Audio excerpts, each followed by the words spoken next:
اعوذ باللہ من الشیطان الرجیم بسم اللہ الرحمن الرحیم۔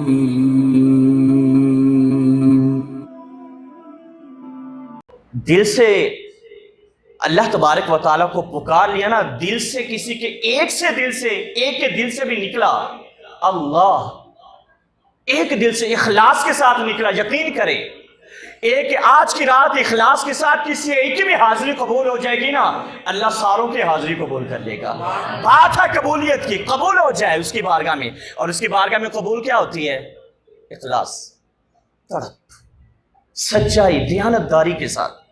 جو اس کی بارگاہ میں آ گیا رب، اور رب قبول کرتا، پھر ایسے بیڑے پار کرتا بندہ بھی حیران ہو جاتا ہے، مالک اتنا کرم کیا۔ حدیث کا مفہوم ہے قیامت کے دن نا ایک بندے کے حساب و کتاب ہوگا، حساب و کتاب۔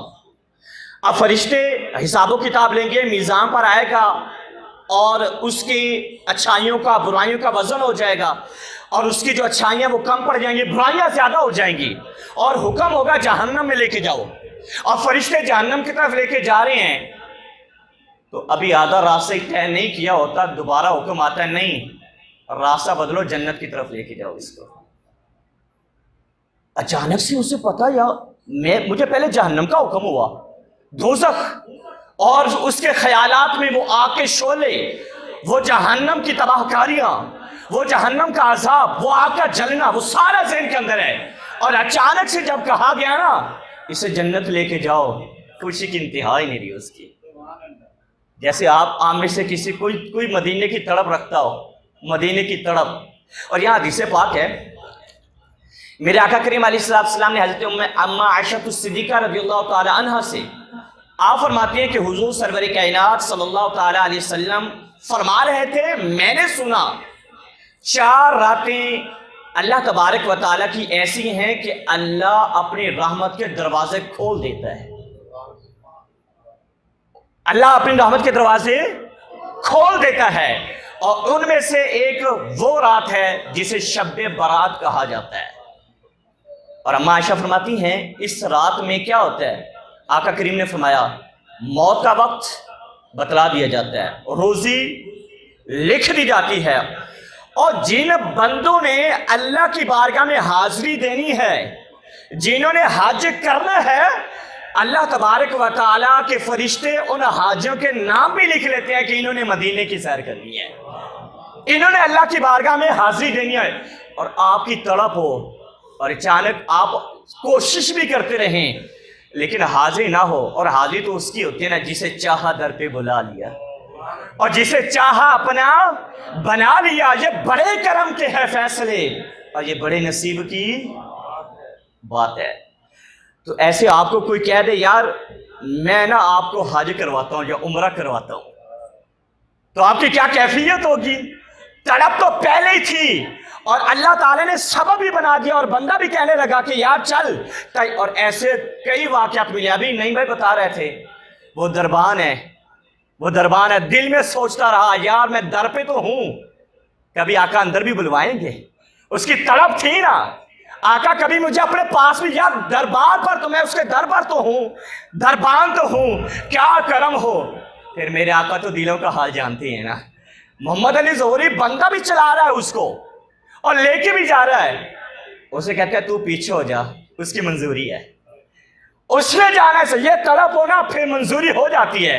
اور آپ کو کہہ دیا آپ نے مدینے جا، کیا کیا اس کو تو کہہ دیا گیا اب تجھے جہنم نہیں لے کے جانا، تجھے جنت لے کے جانا، تو کیا کیفیت ہوگی؟ وہ آگ سے بچ گیا، جہنم سے، اسے یقین نہیں آ رہا ہوگا، فرشتوں سے کہے گا اور بتاؤ تو صحیح یہ کرم ہوا کیسے، بتاؤ تو صحیح یہ نعمت ملی کیسے، بتاؤ تو صحیح جہنم سے بچا کیسے۔ انہوں نے کہا ہمیں نہیں پتا۔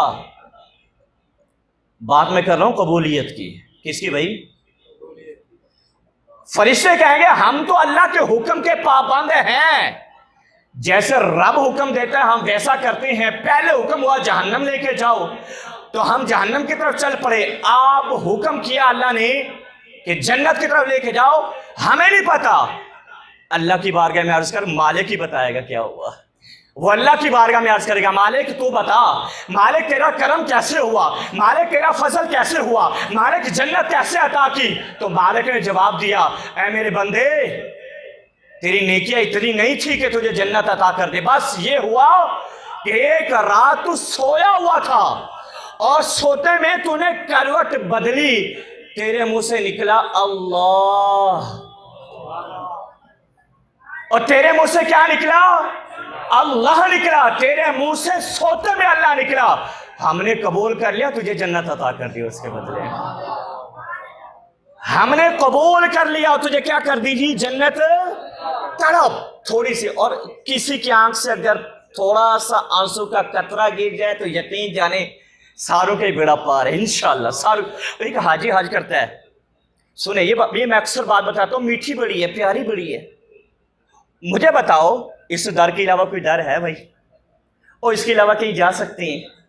اب اگر اپنے دکھڑے سنانی ہے تو ادھر آنا پڑے گا، اگر کچھ لینا ہے تو ادھر آنا، اور بھائی اس در کے علاوہ کوئی در ہے ہی نہیں، ہمارا یقین ہے مالک تو عطا کرتا ہے، لیکن دیر ہو جائے ہم نے تیرا در نہیں چھوڑنا ہے۔ اور جیسے حاجی حج کرنے، کتنا حج کرنے، 69 حج کر لیے، اب 70واں کرنے جا رہا ہے۔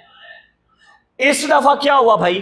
اس دفعہ نا ایک نوجوان نیک پرہیزگار بھی ساتھ ہو لیا اس کے، اب بابا جی بھی ساتھ ہیں، وہ بھی ساتھ ہے، وہ بھی ساتھ ہے، اب نا دونوں پہنچے بیت اللہ شریف، اللہ کے گھر کی زیارت کی، اور وہ کہنے لگا اللہ کی بارگاہ میں حاضری پیش کرتا، حاجی بابا جی جو 70واں حج کر رہا ہے، کہہ رہا ہے لبیک اللہم لبیک اللہم لبیک لا شریک لک لبیک ان الحمد والنعمت لک والملک لا شریک لک لبیک، وہ لبیک لبیک کہہ رہا ہے، آگے صدا آئی نا لا لبیک، تیری حاضری قبول نہیں ہے۔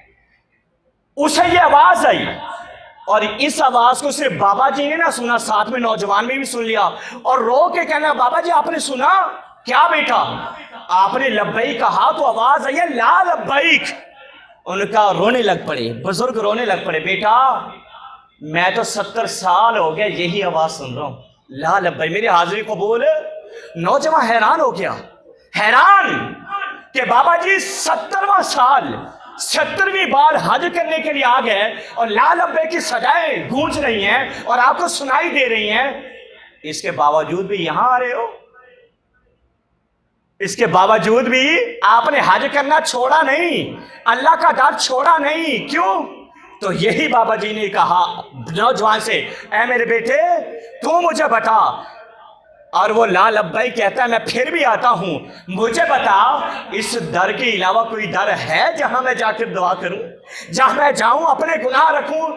تو کیا ہوا جب بزرگوں نے یہ بات کی کہ اللہ کے در کے علاوہ کوئی در نہیں ہے، اللہ کو اتنی پسند آئی، مالک نے فرمایا اے میرے بزرگ، آواز آئی، حاتف غیبی نے آواز دی کہ اللہ تبارک و تعالیٰ نے تیرے اس جملے کے بدلے میں تیرے پچھلے بھی قبول کر لیے، یہ بھی قبول کر لیے حج۔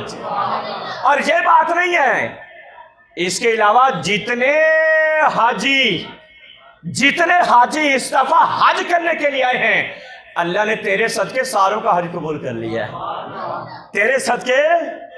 اور بھائی ادھر سے کرم ہوتا ہے تو باتیں بنتی